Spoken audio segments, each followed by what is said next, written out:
Bonjour, bienvenue dans le cours de mécanique quantique. Avant de commencer, j'aimerais apporter une petite rectification pour la vidéo précédente où j'ai commis deux petites erreurs. Je devais être assez fatigué. Tout d'abord, j'ai oublié de signaler que le modèle de Thomson permettait de calculer assez facilement l'énergie qu'il est nécessaire de fournir pour arracher un électron, c'est-à-dire pour obtenir un ion. Et là, les résultats étaient plutôt bon, plutôt en faveur de ce qu'on pouvait obtenir avec d'autres moyens, comme la chimie. Bien entendu, comme nous l'avons vu, c'était loin d'être suffisant, puisque les spectres, eux, étaient tout à fait mauvais. L'autre chose, c'est que j'ai fait référence à l'effet photoélectrique, alors qu'en fait, nous ne l'avons pas encore vu. Ça, quand on ne suit pas un ordre chronologique strict, il y a toujours le risque de commettre une petite erreur, et de faire référence à quelque chose qui n'a pas encore été vu. Donc, on verra bien sûr l'effet photoélectrique, donc cette petite erreur sera vite comblée, donc ce n'est pas trop grave. On attaque maintenant les découvertes cruciales, c'est-à-dire les découvertes les plus importantes qui ont vraiment fait comprendre qu'il y avait une autre physique derrière, la physique classique. Nous allons commencer par la plus simple et la moins caractéristique de la mécanique quantique, qui est le mouvement brownien. Alors, ce phénomène a été découvert par Brown à la fin du 19e siècle.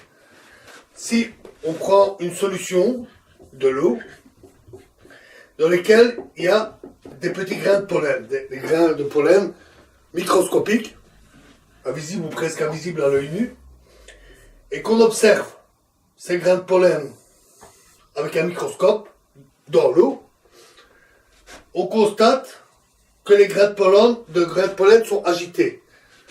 Ils ont un mouvement erratique, très rapide,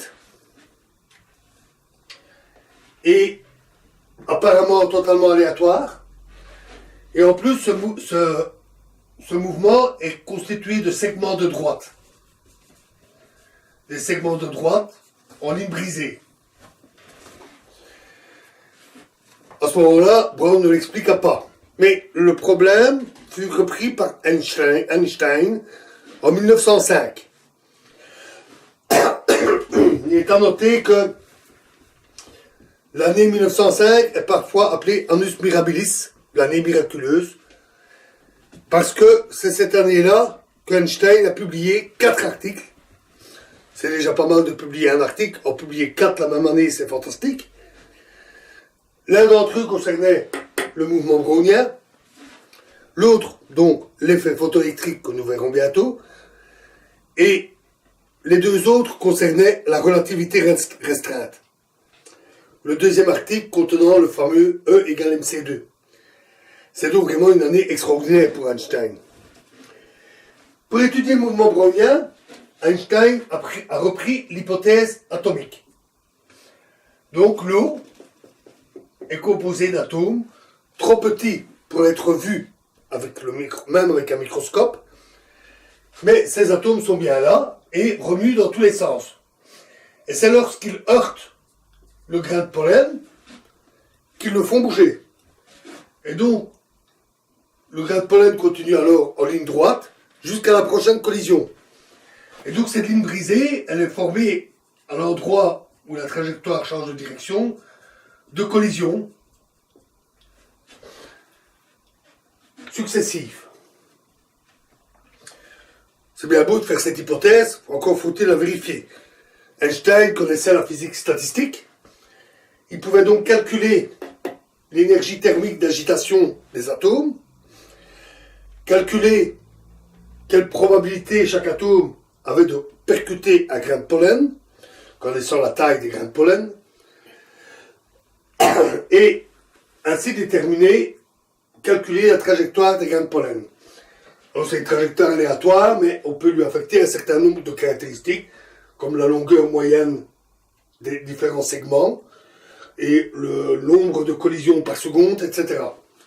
Et ce qu'il a obtenu est parfaitement conforme aux trajectoires qui est observées.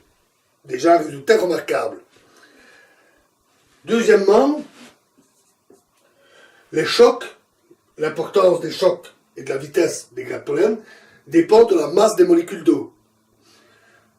Plus les molécules d'eau sont grosses, et plus les chocs sont violents, mais rares, puisque si elles sont grosses, il y a moins de molécules. Donc, la mesure de cette trajectoire permettait de déterminer la masse des molécules.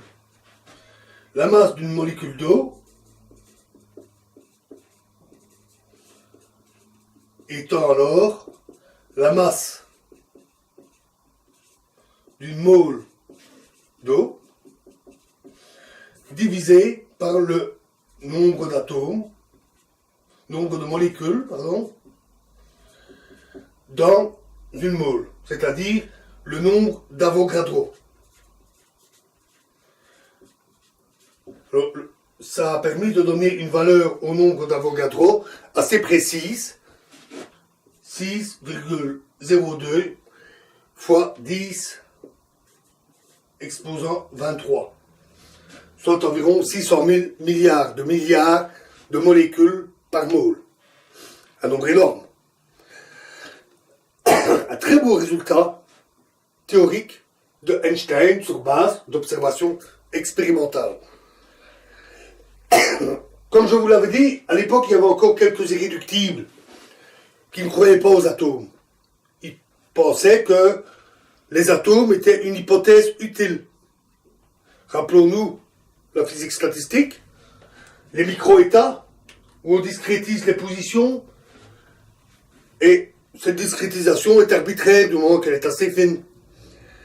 Pour eux, les atomes avaient un peu ce rôle.